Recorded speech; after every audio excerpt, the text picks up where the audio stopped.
لا تعجل بالقرآن من قبل أن يقضى إليك وحيه وقل رب زدني علما. الحمد لله نحمده ونستعينه ونستغفره ونعوذ بالله من شرور أنفسنا وسيئات أعمالنا.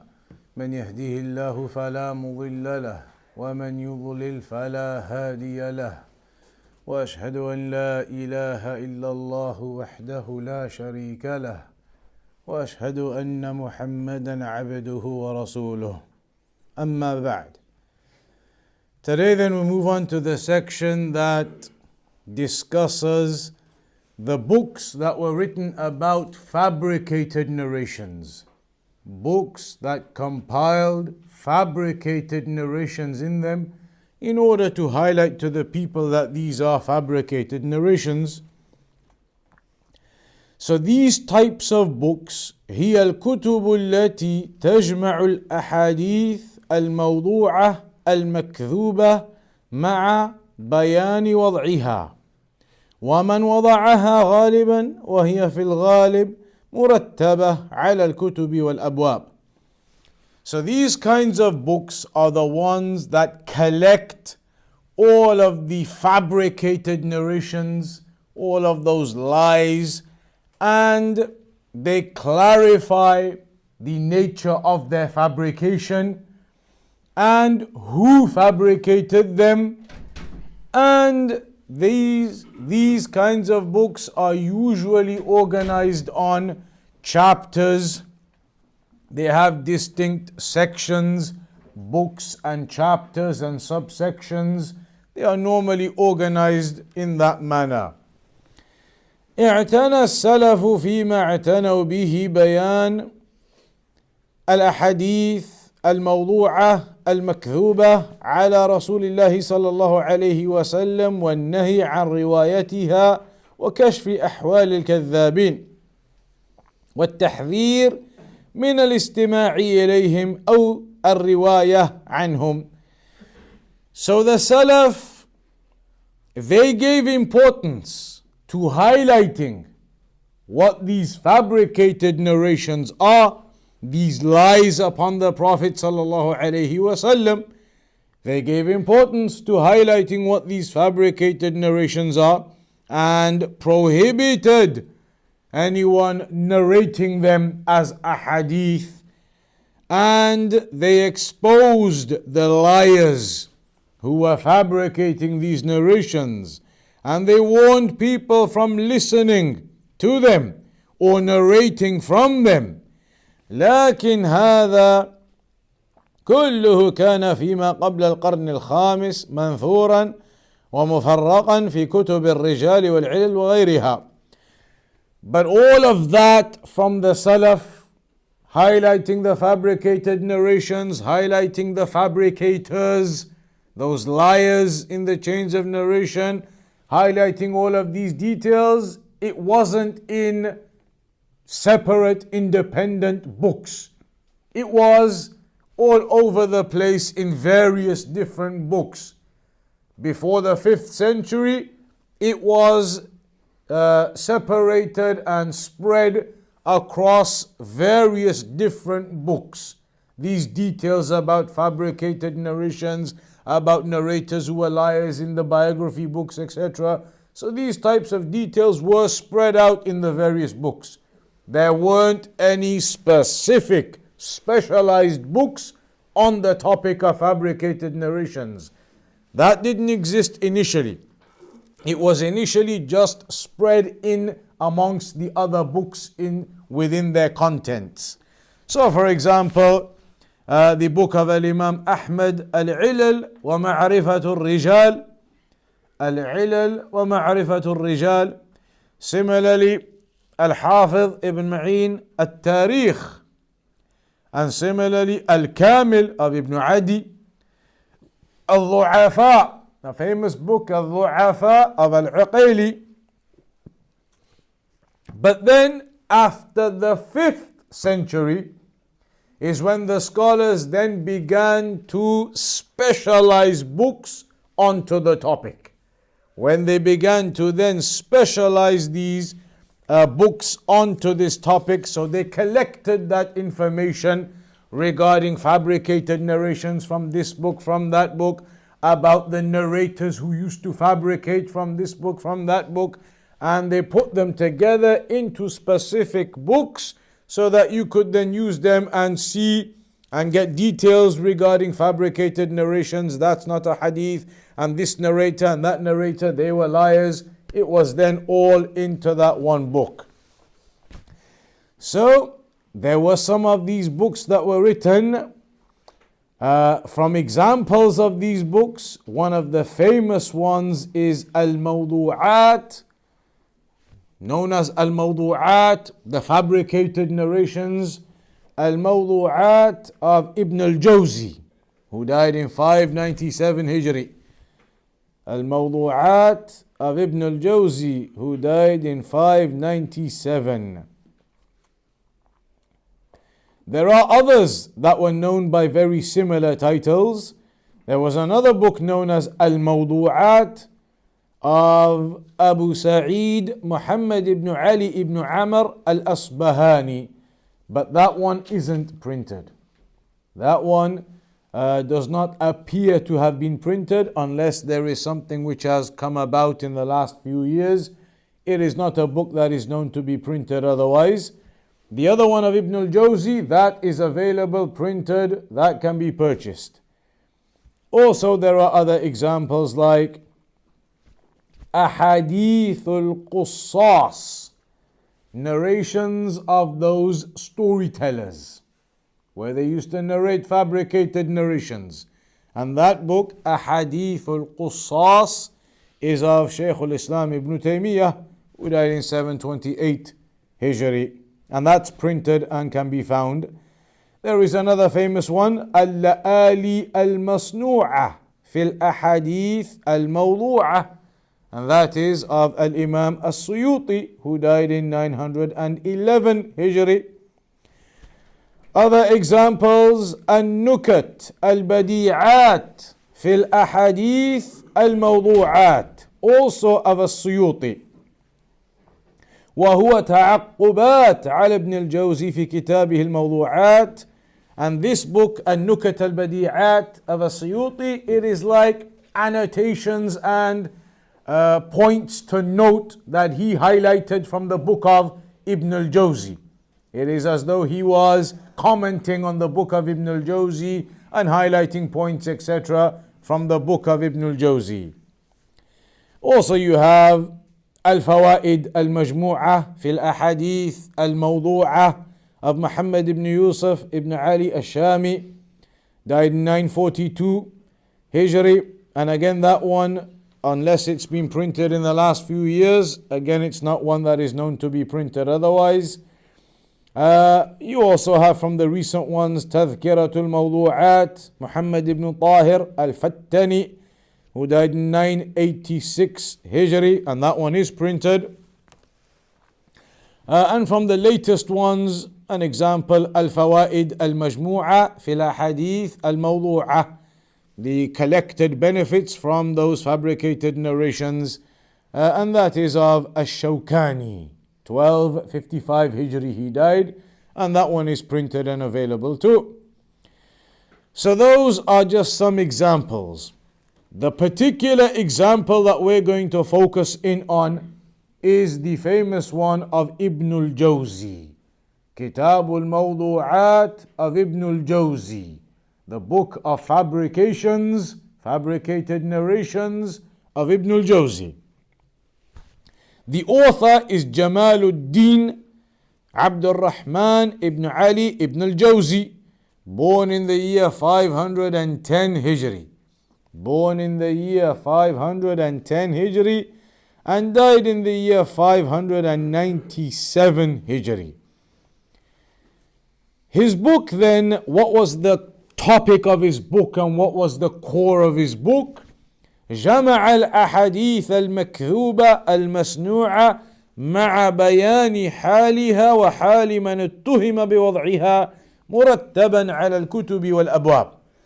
He collects fabricated hadith all the hadith that is found, people narrating them in their books here, there, everywhere, collected, fabricated ahadith, those that were lies upon the Prophet sallallahu alaihi wasallam, collected them into his book, clarified the nature of the fabrication of each narration, clarified the nature of the fabrication, and also clarified and spoke about the narrators in those chains who were accused of that fabrication.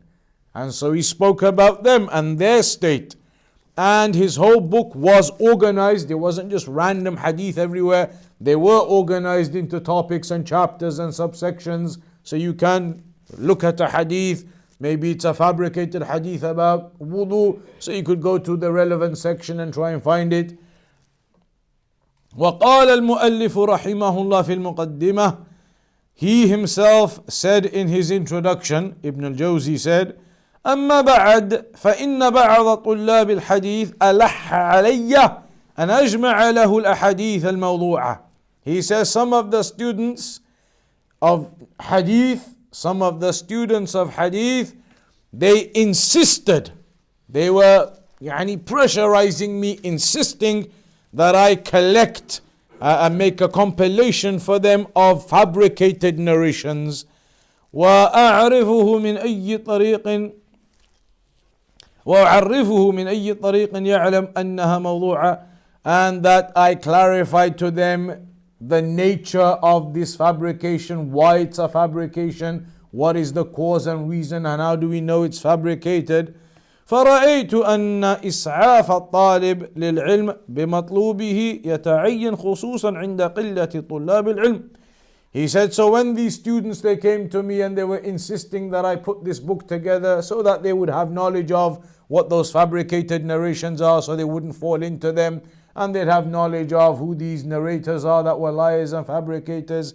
He said, when the students came and they were insisting I do it, I realized and I considered and I thought that this was something needed to help the students, to give them that knowledge for what they are requesting, especially when there are so few students, that it is something that needed to be done for me to produce this for them, for those few students of knowledge, and that they have this knowledge then.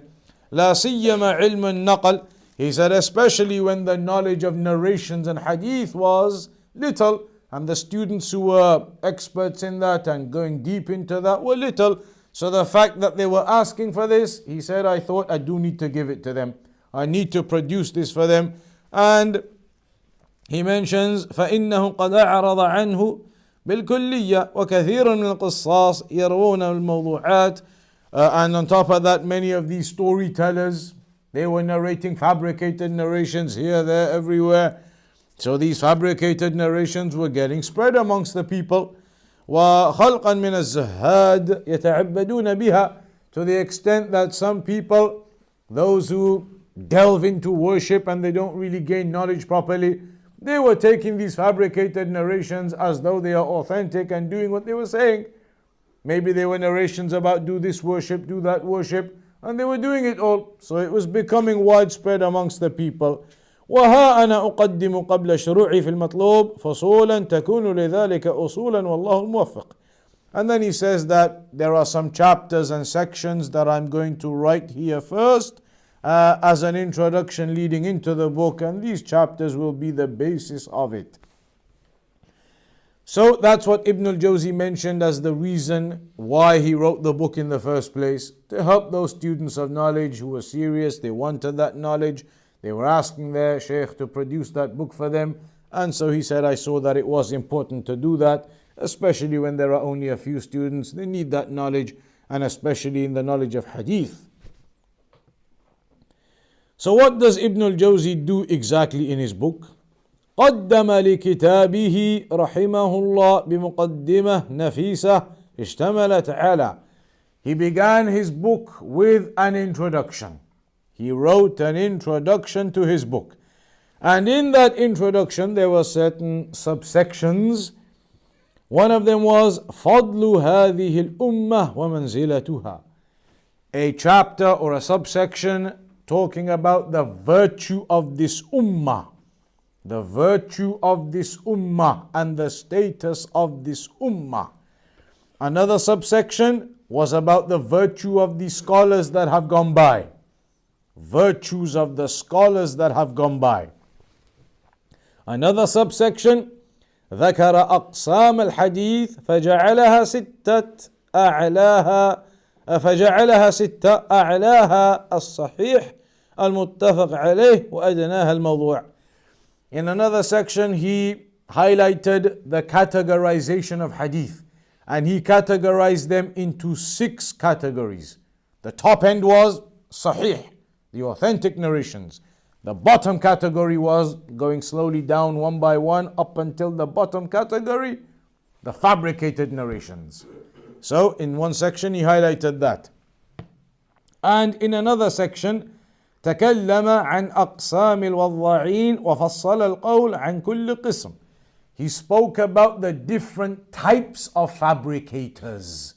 The narrators who used to fabricate, they were all different levels, different types, etc. So he spoke about the different narrators who used to fabricate and mentioned a little bit about the different types of those narrators.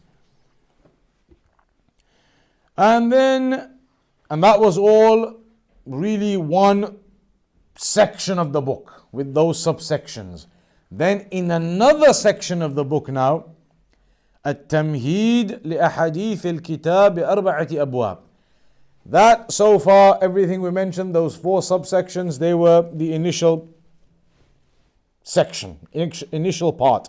Then in another part of the book now, another section of the book now, he begins to talk about narrations about hadith, and he mentions 4 chapters here.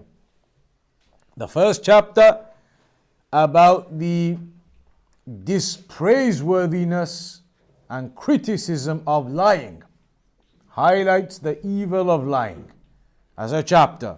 And that's good, because obviously these narrations are now fabricated and lies. So you need to understand the severity of lying and the severity of fabricating. So there is a chapter where he speaks about the dispraiseworthiness and the disparagement of lying. In another subsection, he talks about the narration of the Prophet sallallahu alaihi wasallam, where the Prophet said, "Man kadhaba alayya muta'ammidan falyatabawwa maq'adahu minan nar." Whomsoever lies upon me on purpose, then let him prepare or take his seat in the hellfire. Whomsoever lies upon me on purpose, then let him prepare or take his seat in the hellfire. So in one section he talks about that narration and the meaning of that narration, which obviously refutes and highlights the impermissibility of fabricating and lying upon the Prophet sallallahu alaihi wasallam. And not only just the explanation of it, but he highlighted all of the chains of narration of that hadith and the narrators, etc. In another section, he speaks about criticizing narrators, the topic of criticizing narrators, and the need for disparagement on certain narrators. It's got to be done. Certain narrators, they are weak, they are fabricators maybe. So there is a section where he talks about this need for and this topic of criticizing and disparaging narrators, and warning against taking narrations from liars and from unknowns. From liars and from unknowns. And that really, it is completely relevant to our situation today. He has a section where he talks about, he warns against taking knowledge from liars, that's obvious, and unknowns too. And this was what? In the 5th century. This was centuries ago, 1,000 years ago almost, when he was talking about these topics. These days it fully applies exactly the same. Do not take knowledge from liars, those who are known as liars, and do not take knowledge from unknowns. Unknowns are all over the place these days. On social media, everywhere on the various platforms, they are all unknowns. No background to them, no history of teaching. All of a sudden just pop up onto social media and they start releasing classes and lessons and lectures, and who are they? What's their background? Have they been teaching before? Suddenly out of the blue, never taught anything, no history of teaching, no year, 2 years, 3 years, 5 years, 10 years. Suddenly just popped up, now they're a sheikh. Unknowns everywhere. You do not take your knowledge from unknowns in this way. You don't take your knowledge from random people on social media. You don't take your knowledge from random messages that go around. You don't take knowledge except from the trustworthy sources, from the students of knowledge, from the scholars. Students of knowledge and scholars. You don't even take translations until you know who has translated it. You don't even take random messages that are being forwarded in English and they are supposed to have been translated from something until you know who translated it. Who exactly translated it? Are they a capable translator? Are they somebody who has ability to translate? Translation isn't just about knowing the two languages even. It's not just about knowing the two languages. As Shaykh Al-Uthaymeen, he mentioned with translations, the person obviously has to know the two languages, but it's not just that. Just because you know Arabic and English, for example, doesn't mean you can translate. As Shaykh Al-Uthaymeen mentioned, it requires trustworthiness from that person, that he be somebody upright and trustworthy. If it's a liar who knows Arabic and English, then you don't take his translations, even if he knows the two languages and can translate. If he's somebody untrustworthy with no honor, you don't take his translations. He's a mubtadi', an innovator, you're not going to take his translations. On top of that, has to be somebody who has knowledge of what they are translating. So somebody could know Arabic and they could know English properly, but they've never studied fiqh. That person can't go and translate a book of fiqh. Somebody could know Arabic and English properly, but they've never studied, for example, books of Aqidah, Wasatiyya, Tahawiyya. They can't just pick up Wasatiyya and Tahawiyya and start translating them, even if they know Arabic and English, because they don't know the subject and the content of what they are translating. As Shaykh Al-Uthaymeen said, you've got to have knowledge of the material, not just knowledge of the languages. Having knowledge of Arabic and English, obviously you need that, but that isn't enough to translate. You need to have on top of that your trustworthiness, etc., but also knowledge of the material. You have to know what this is about. This book in Aqidah, this book about the prayer, this book about fiqh, this book about Ramadan. You have to have knowledge of that material. Without the knowledge of the material, even if you know Arabic and English, you could look into that and translate it and make 100 mistakes, because you're not understanding what is being meant here and what is being meant there. So there are various things you have to look into. You don't blindly just take knowledge from any unknown who comes up. Somebody translates an article, writes a name at the bottom, you have no idea who that is. Or they don't even write names sometimes, they'll just write the name of an organization. Who in that organization has translated this document? An organization by itself isn't sufficient either, unless there are known to be students of knowledge in that organization, and you know it is those students who are translating for the organization, then okay. But if somebody just comes along with some general title, some general da'wah UK.com, who is da'wahuk.com translating these, for example, or some other name of some place or some da'wah or a general title and then translations. Who is actually translating? Are they people who have knowledge of the material or not? Are they people who have knowledge of the languages or not? So you have to be very careful. You don't blindly just take anything from unknowns. Has to be taken from the correct sources, especially when it comes to knowledge-based materials where people are putting forward knowledge, and everybody wants to put that forward these days.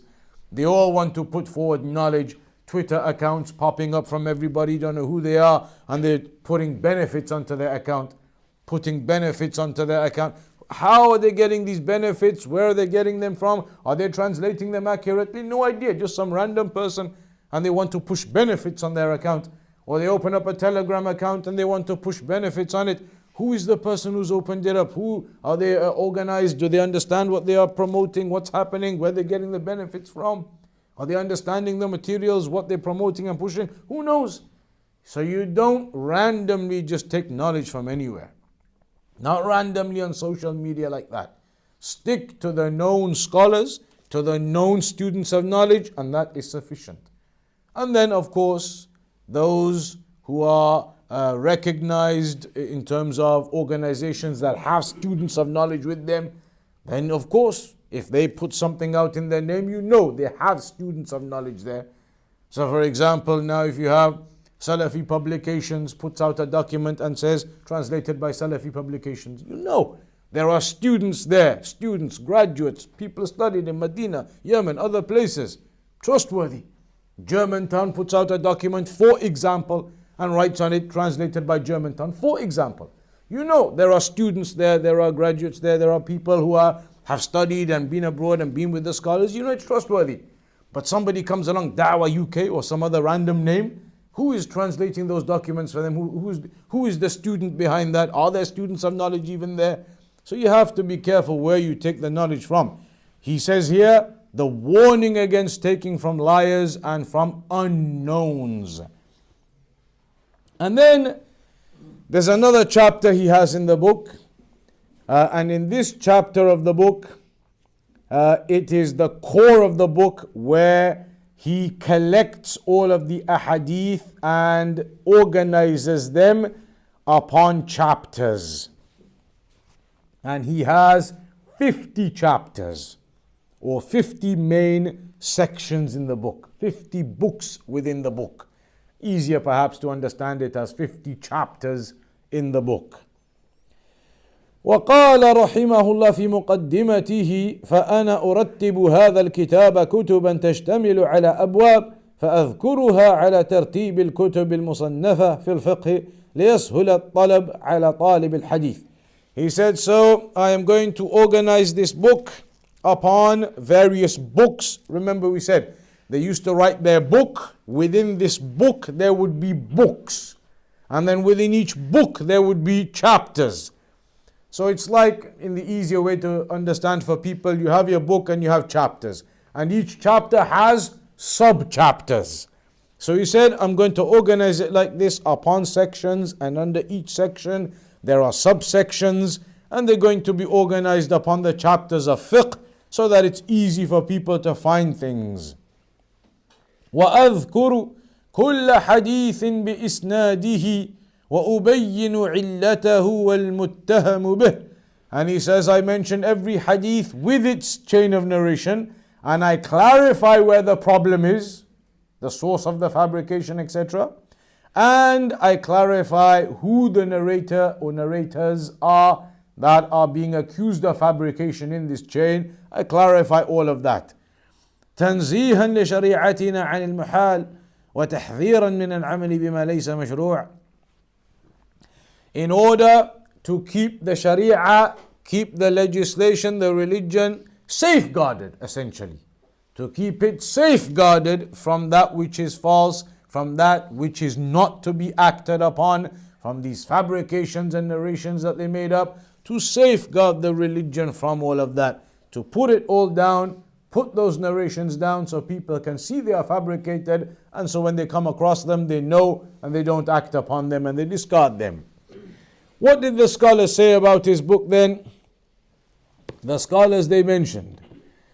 Al-Imam al-Suyuti, for example, he said, وَقَدْ نَبَّهَ الْحُفَّاظ قَدِيمًا وَحَدِيثًا عَلَى أَنَّ فِيهِ تَسَاهُلًا كَثِيرًا وأحاديث ليست بموضوعة بل هي من وادي الضعيف وفيه أحاديث حسان وأخرى صحاح بل وفيه حديث من صحيح مسلم نبه عليه الحافظ ابن حجر ثم قال إن تساهله وتساهل الحاكم أعدم النفع بكتابيهما. Al-Imam al-Suyuti, he mentioned regarding this book of Ibn al-Jawzi, he said that Al-Hafiz Ibn Hajar had mentioned or not just Al-Hafidh ibn Hajar, various scholars, he said various scholars from the past and present have mentioned that there is some level of slackness in the book of Ibn al-Jawzi. Slackness meaning that he included some narrations in there as fabrications when they were actually not fabrications. That there are some narrations that were only maybe da'if, weak, not to the level of fabrication. So they said there are some issues like that where he maybe included some narrations as fabrications, whereas in reality they were only at the level of weak. Or even some of them that were at the level of Hasan, higher than weak. Hasan, they were actually good, acceptable, and he labeled them as fabricated. And he mentions that Al-Hafidh ibn Hajar said there is even one hadith in there which is actually from Sahih Muslim that he's ended up putting into there. So the scholars, they mentioned there are some issues there with regards to the slackness on some of the materials in the book, that they are not necessarily fabricated. Some of them were okay, they were acceptable. Some of them may be weak, but still not to the level of fabricated. So some of the scholars said there is that little bit of an issue with some of the material, some of the narrations that he put in there.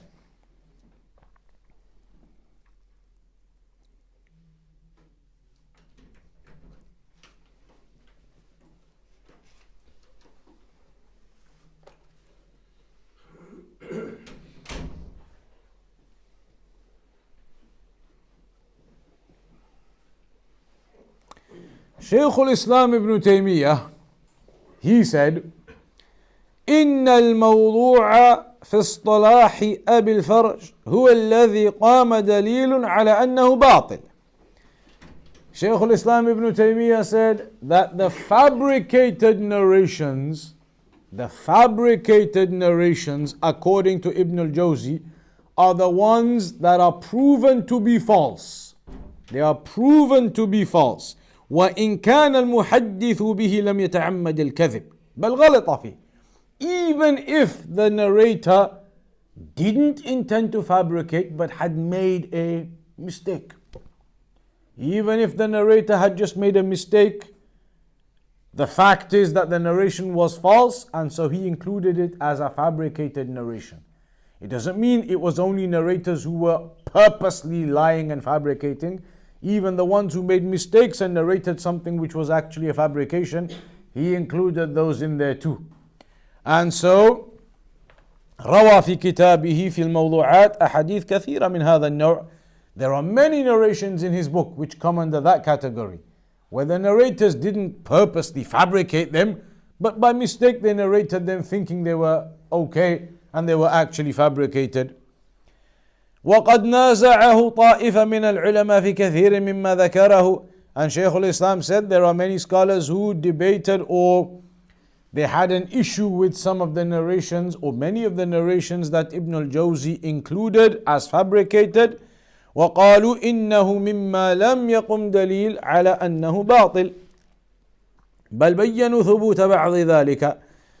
And some of the scholars, they said some of these narrations don't have any proof that they are false. There is nothing clear cut that this narration is false.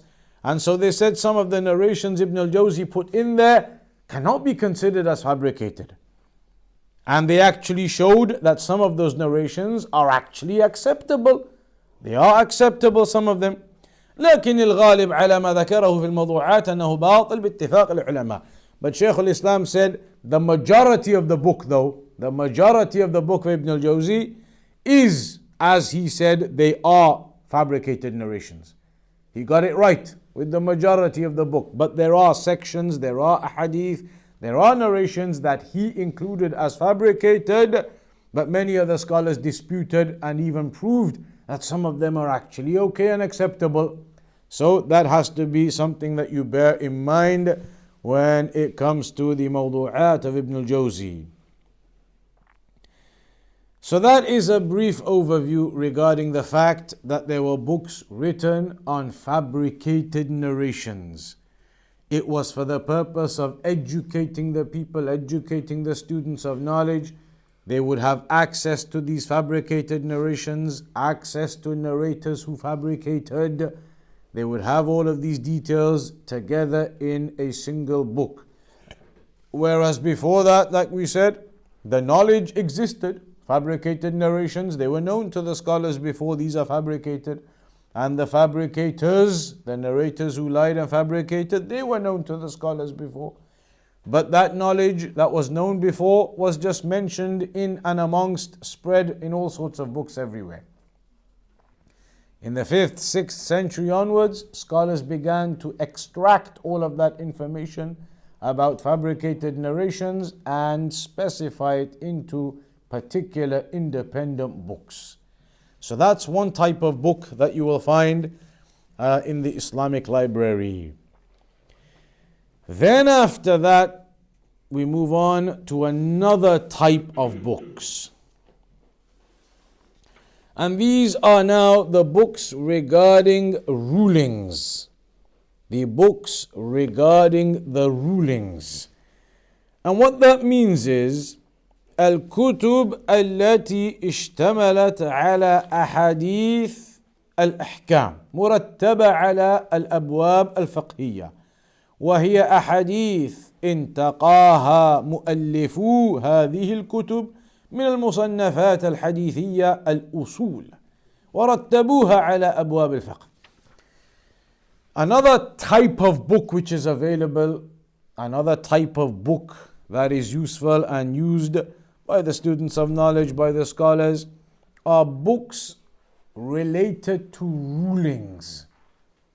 Rulings on different acts of worship, rulings on how to do this, how to do that, the Sunnah way to do this, to do that, in different types of worship, prayer, fasting, zakat, the rulings on how to do all of the various things and the various worships. So these are books that included those types of narrations in them. And these are books that were organized on the chapters, chapter of prayer, chapter or the book of prayer, the book of wudu, the book of purification, the book of zakat, of fasting, of hajj, etc. And where did these scholars who wrote these kinds of books get those hadith from? From the previous books that were out there. But remember, like we said, in the olden days, in the early centuries, books weren't designated for a particular purpose. They were more widespread with the narrations that were in there.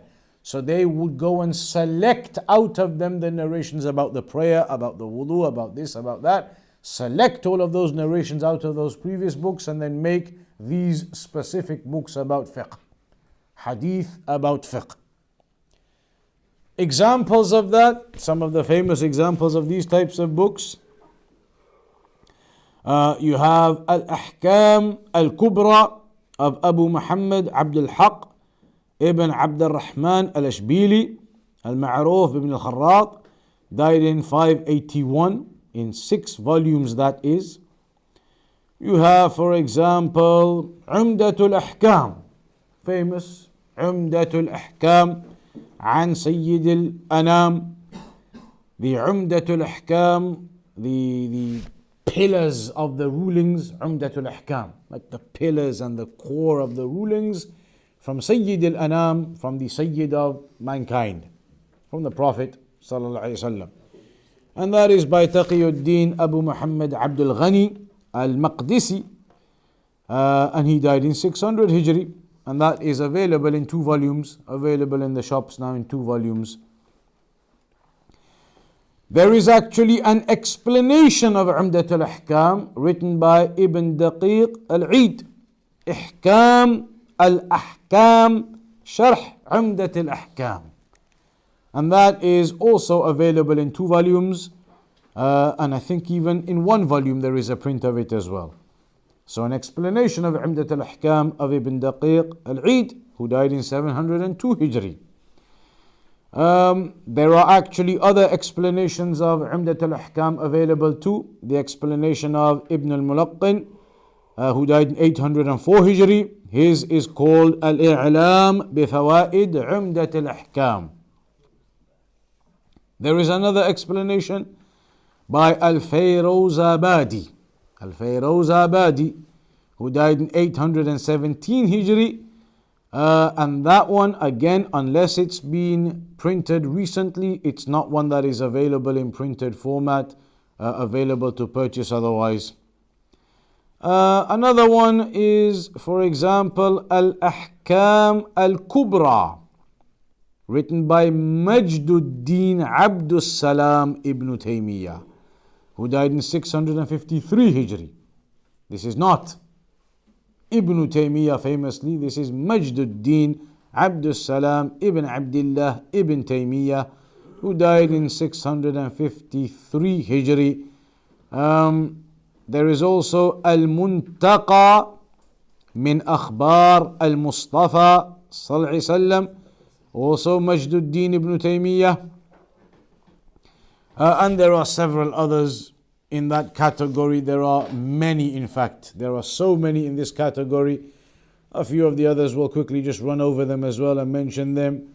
There is, for example, Ghayatul Ihkam li Ahadith al-Ahkam of Muhibbuddin Ahmad ibn Abdullah al-Tabari, died in 694 Hijri, this one. There is Al-Ilmam fi Ahadith al-Ahkam, and that one is by Ibn Daqiq al-Eid. There are others, for example, Al-Muharrar fi Ahadith al-Ahkam lil-Hafiz Shams al-Din Muhammad ibn Ahmad ibn Qudama al-Maqdisi al-Ma'ruf bi Ibn Abd al-Hadi, died in 744 Hijri, and that is the one which is curriculum in the University of Medina in the Faculty of Hadith. Al-Muharrar, written by Ibn Abd al-Hadi, died in 744 Hijri.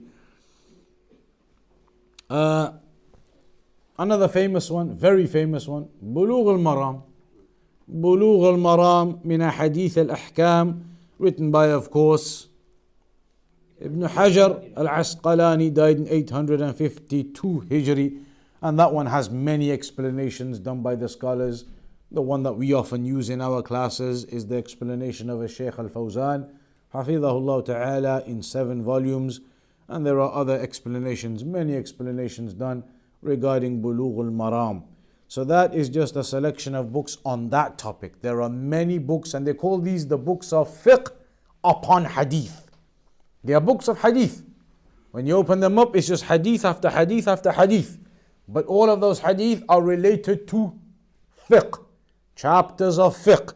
So they say this is fiqh upon hadith, because it is books of hadith, but they are hadith about fiqh. So there are many books like that on that topic. So you can go and check about wudu, about prayer, about hajj, about zakat, about all of the different topics. You can go into those books, and all the hadith from the Sunnah will be there in the chapters regarding those particular topics you're looking for. That's the one we'll end on today. Next week, we'll talk about some of the other types of books, and the one that we'll begin with is Kutub Gharib al-Hadith, or Gharib al-Hadith. In Hadith, sometimes there are words of Arabic that they used to use in those days, that the Prophet ﷺ used, that are very difficult to understand. Some of the scholars wrote books explaining those extremely difficult words in hadith. What does this word mean? It's not something known. Arabs don't use it hardly, especially these days. What is the intent of that word? There are scholars who've written books picking out those difficult words in hadith and explaining them. So we'll have a look at some of those, inshallah. We'll begin with that next time.